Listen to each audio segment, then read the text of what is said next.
शेळी पालन सुरू करायचं आहे तर या चुका करू नका. नमस्कार मित्रांनो, सुवर्ण फार्मिंग मध्ये आपले स्वागत आहे. सुवर्ण फार्मिंग चॅनलद्वारे शेळी पालन आणि मेंढी पालन या विषयावर व्हिडिओ येत असतात. आजच्या व्हिडिओत शेळी पालन सुरू करायचं आहे तर कोणकोणत्या चुका करू नये यावरचा व्हिडिओ आहे. शेळी पालन व्यवसाय यशस्वी करायचा आहे तर ब्रीडिंगची योग्य निवड करणे, शेड, चारा, रोगराई, लसीकरण यावर योग्य नियोजन करणे यासारखे मुद्दे महत्त्वाचे असतात. आजकाल खूप लोक शेळी पालनाकडे वळत आहेत. यूट्यूबवर व्हिडिओ पाहत आहेत, इतरांची कमाई ऐकत आहेत आणि शेळी पालन सुरू करत आहेत. पण शेळी पालनाचं सत्य काय आहे हे माहीत आहे का? शेळी पालनात मेहनत खूप असते, तर सुरुवातीला झालेल्या चुका नंतर खूप महाग पडतात. ह्या व्हिडिओमध्ये आपण काही मुद्दे घेणार आहोत आणि त्या मुद्द्याद्वारे शेळी पालनात कोणत्या चुका होतात ते बघणार आहोत. नंबर 1, नियोजन. शेळी पालन सुरू करण्याआधी नियोजन करणे गरजेचे आहे. सुरुवातीला सर्वात मोठी चूक म्हणजे नियोजन न करता शेळ्या खरेदी करणे. अनेक लोक आधी शेळ्या आणतात आणि नंतर नियोजन लावतात. ते काय शेळी पालनात जमत नाही. चारा कोणता द्यायचा, मार्केट कोणते आहे, मार्केटमध्ये कोणत्या जातीच्या शेळ्या चालतात, संपूर्ण खर्च किती येईल, लसीकरण आणि आरोग्य नियोजन करणे यासारखे मुद्दे शेळ्या खरेदी करण्याआधीच करावे लागतात.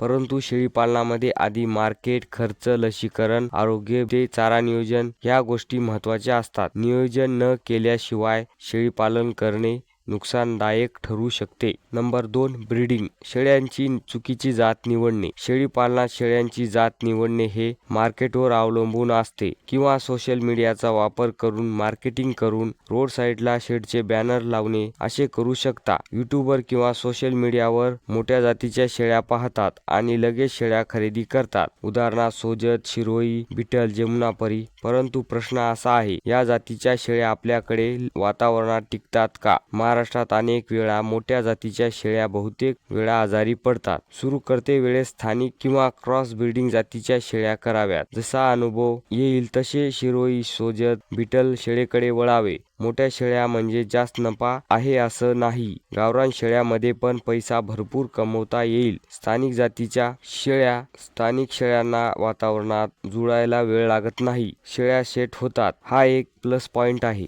3, शेड व्यवस्थापन. शेळी पालनात शेड चुकीचा बनवणे म्हणजे नुकसान जास्त होऊ शकते. त्याचे योग्य नियोजन कोणते आहे? शेड हा पूर्णपणे बंद राहू नये, म्हणजे हवा खेळती राहावी. म्हणजेच हवा खेळती राहत नाही, शेड ओलसर राहतो, त्यामुळे शेळ्यांचे आजार वाढतात, शेळ्या मृत्युमुखी पडतात, खर्च वाढतो. योग्य शेड केला तर हवा खेळती राहते, शेड कोरडा राहतो, पावसापासून संरक्षण चांगले होईल. शेड पूर्व पश्चिम असावा. शेळ्यांना औषधापेक्षा शेड महत्वाचा आहे. स्वच्छ वातावरण जास्त गरजेचे आहे. मुद्दा 4, चारा व्यवस्थापन. अनेक लोकांना वाटते शेळ्या काही खातात, हे सर्वात नुकसानदायक आहे. फक्त चारायला सोडलं म्हणजे शेळी पालन होते असं नाही. शेळ्यांना त्याचबरोबर मिनरल मिक्सचर, स्वच्छ पाणी, सुका चारा हेही तेवढंच महत्वाचं आहे. चुकीचे चारा नियोजनामुळे शेळ्यांचे वजन वाढत नाही, शेळ्या गाभण राहत नाहीत. खाद्य म्हणजे खर्च नाही तर ते शेळी पालनात इन्व्हेस्ट होय, त्यामुळे व्यवसाय योग्यरित्या पुढे जाईल. आजार आणि लसीकरणावर दुर्लक्ष करणे. शेळी पालनात लसीकरणाचे खूप महत्त्व आहे. जर लसीकरण केले तर कमीत कमी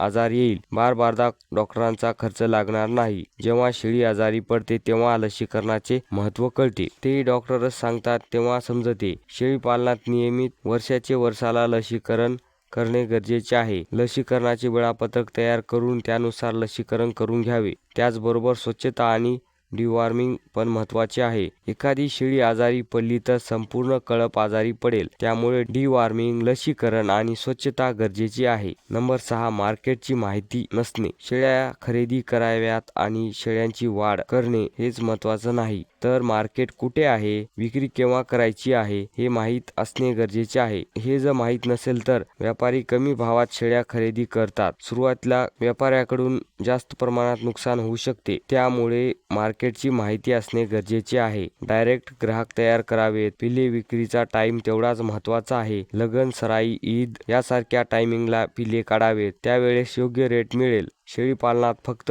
पिले शेळ्या वाढवणे एवढंच नाही तर विक्री करणे हेही तेवढेच महत्त्वाचे आहे. 7. मोठा शेड करणे. 100-200 शेळ्या एकदाच आणणे ही सर्वात महत्त्वाची चूक ठरू शकते. अनुभव नाही अशा वेळेस म्हणजे मोठा शेड करणे 100-200 शेळ्या हे नुकसानदायक ठरू शकते. योग्य मार्ग कोणता तर 10-5 शेळ्यापासून सुरुवात करणे, अनुभव घेणे, एक सिस्टम तयार करणे, नंतर फार्मचा विस्तार करणे. शेळीपालनात 1-2 वर्षाचा व्यवसाय नाही तर एक मोठी मॅरेथॉन रेस सारखा आहे. जर तुम्हाला शेळीपालन यशस्वी करायचं आहे तर आधी शेळ्या खरेदी करण्यापूर्वी अनुभव घेणे गरजेचे आहे. चुका टाळल्या तरच खर्च कमी होईल, शेळ्यांचे मृत्यूचे प्रमाण कमी होईल आणि व्यवसाय नफ्यात येईल. जर तुम्हाला शेळीपालन आणि मेंढीपालनाची माहिती घ्यायची असेल तर व्हिडिओला लाईक करा आणि सुवर्ण फार्मिंग चॅनलला सबस्क्राईब करा. आजच्या व्हिडिओत एवढंच. पुढील व्हिडिओ लवकरच घेऊन येऊ. तोपर्यंत धन्यवाद.